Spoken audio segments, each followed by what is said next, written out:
Assalamualaikum warahmatullahi wabarakatuh. Alhamdulillahirobbil alamin. Allahumma sholli ala sayyidina Muhammadin wa ala alihi wa sahbihi ajmain. Ilahi anta maksudi waridoka matlubi atini mahabataka wa marifataka la ilaha illallah, Sayyiduna Muhammadur Rasulullah. Alhamdulillah kita masih diberikan umur panjang, diberi kesehatan sehingga admin masih bisa membuat konten islami yang insya Allah menginspirasi bagi kita. Pada kesempatan ini admin Muhasabah Cinta Official mengisahkan kisah Aba Anom mendidik muridnya di dasar lautan. Aba Anom Suryalaya Tasikmalaya adalah sosok mursyid yang sangat mencintai murid-muridnya. Aba Anom punya cara tersendiri dalam mendidik murid-muridnya, tidak sama satu dengan yang lain.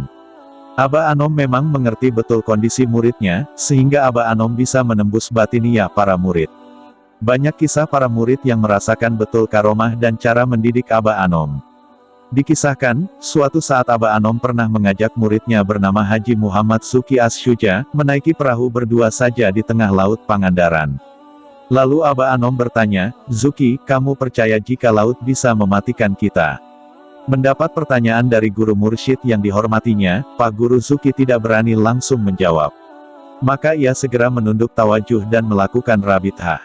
Tidak perlu tawajuh, kan Aba ada di depan Zuki, kata Aba Anom sambil tertawa indah. Tidak, Bah, laut tidak bisa mematikan kita. Hanya Allah yang menghidupkan dan mematikan kita, Bah, spontan Pak Guru Zuki menjawab dengan mantap.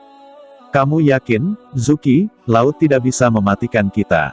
Aba Anom mengulang pertanyaannya. Yakin, Bah, laut tidak bisa mematikan kita. Hanya Allah yang menghidupkan dan mematikan. Kembali Pak Guru Zuki menjawab dengan mantap. Tiba-tiba tanpa terduga, kaki Aba Anom mendorong kuat tubuh Pak Guru Zuki sampai keluar dari perahu dan tercebur ke laut. Maka tubuh Pak Guru Zuki langsung tenggelam karena tidak siap dan tidak mengira akan diceburkan oleh Aba Anom. Namun Pak Guru Zuki tidak merasa panik. Maka ia segera bertawasul dan segera rabithah dengan Aba Anom. Tubuh Pak Guru Zuki terus tenggelam sampai ke dasar laut. Tapi anehnya ia tidak merasa kesulitan bernafas. Bahkan ia bisa bernafas dengan mudah seperti di atas permukaan laut. Juga dirinya bisa berdiri tegak di dasar laut seperti ketika berada di daratan. Maka ia bisa menikmati keindahan panorama alam di dasar laut dengan berbagai makhluk hidup yang ada di sekitarnya. Subhanallah, Pak Guru Zuki tinggal di dasar laut selama 7 hari. Selama itu anehnya ia tidak merasa lapar dan haus. Setiap datang waktu salat fardu, Pak Guru Zuki seperti mendengar suara azan. Lalu ia melaksanakan salat dan berzikir jahri di dasar laut. Demikianlah Pak Guru Zuki menghitung hari serta menjalani kesendirian dengan sabar dan tawakal. Sampai kemudian Pak Guru Zuki melihat sorban pangersa Abah terulur memanjang dari atas permukaan laut sampai ke hadapan dirinya.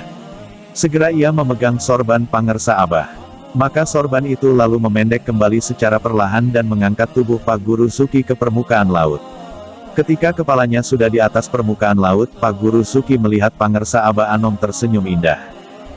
Zuki, ternyata benar ya, laut tidak bisa mematikan kamu. La ilaha illallah, pangersa Aba Anom berkata penuh canda. Subhanallah, bahkan cara bercandanya seorang wali mursyid kamil mukamil itu pun benar, hak. Sebagaimana seluruh perkataannya adalah hak, semua bimbingannya adalah hak. Sungguh proses pembelajaran tauhid yang dahsyat luar biasa. Murid tidak hanya dijejali dengan wacana kata-kata semata, tapi bahkan dibimbing langsung ke tahapan merasakan dan mengalami.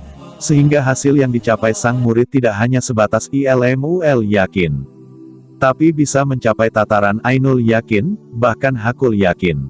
Sayyidis Syekh Ahmad Sohibul Wafa Tajul Arifin Qs Al-Fatihah. Demikian kisah Aba Anom mendidik muridnya di dasar lautan, semoga bermanfaat. Sekian, wassalamualaikum warahmatullahi wabarakatuh.